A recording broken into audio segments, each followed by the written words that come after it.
We've come to George Steer's farm in West Devon to see what the future of hedge management in Britain could look like. George has just trimmed this hedge and you can see that he's retained the dense bushy growth at the bottom of the hedge, which is traditional stock-proof barrier to livestock, but it's also very good for nesting birds and small mammals. But the critical point of this new shape of hedging is that you leave the middle section of the hedge to grow. I would say about a quarter of the total width of the hedge is left alone, untouched by the flail.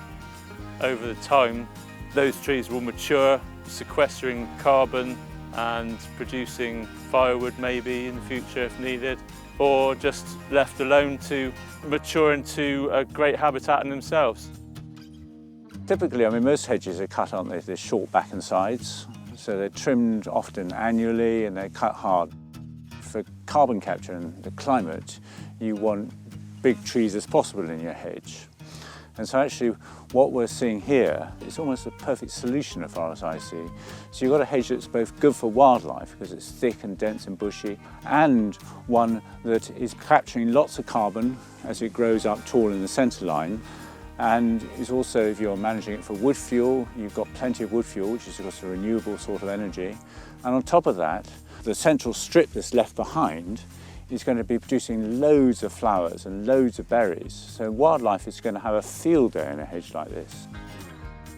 You know, being a farmer, with living in today's sort of extreme weathers and stuff like that, you need more shade, more shelter. This kind of hedgerow management can work. It's benefiting the wildlife, it's benefiting the livestock on the farm. It's just as quick as if you was to give it short back and sides and trim the top, because you're doing one scat along the side, one scat, at an angle. So, it doesn't add any time or cost to the management of the hedge. So we'll come back to one of the hedges George trimmed back in the winter, and you can see clearly the bottom of the hedge is quite bare of flowers, whilst the top is covered in May blossom, the hawthorn blossom, so it just shows the impact it could have. This method of trimming allows for potential standard trees, like this oak for example, to be left as a standard. If this was being trimmed hard every year, you wouldn't see it was there, but because the middle's been left, you can see it's just poking up through.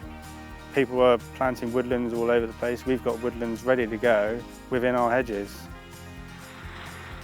After 4 years, you've got a fair-sized tree growing along the top, all the way across. So if you think about the length of hedge in the country, which some people say could be about 500,000 miles, you could do this in even just a small fraction of that, and it would be equivalent of planting thousands of miles of hedge. The roots are there, they're ready to go. So at the minute there aren't any incentives on the stewardship schemes to trim hedges like this. If DEFRA or other organisations could put financial incentives out there for hedgerow management of this style, I think the uptake of farmers doing it could be increased, and it's just a win-win for farming and the environment. We can just let our hedges grow in this way and achieve a lot of our nation's carbon targets that way.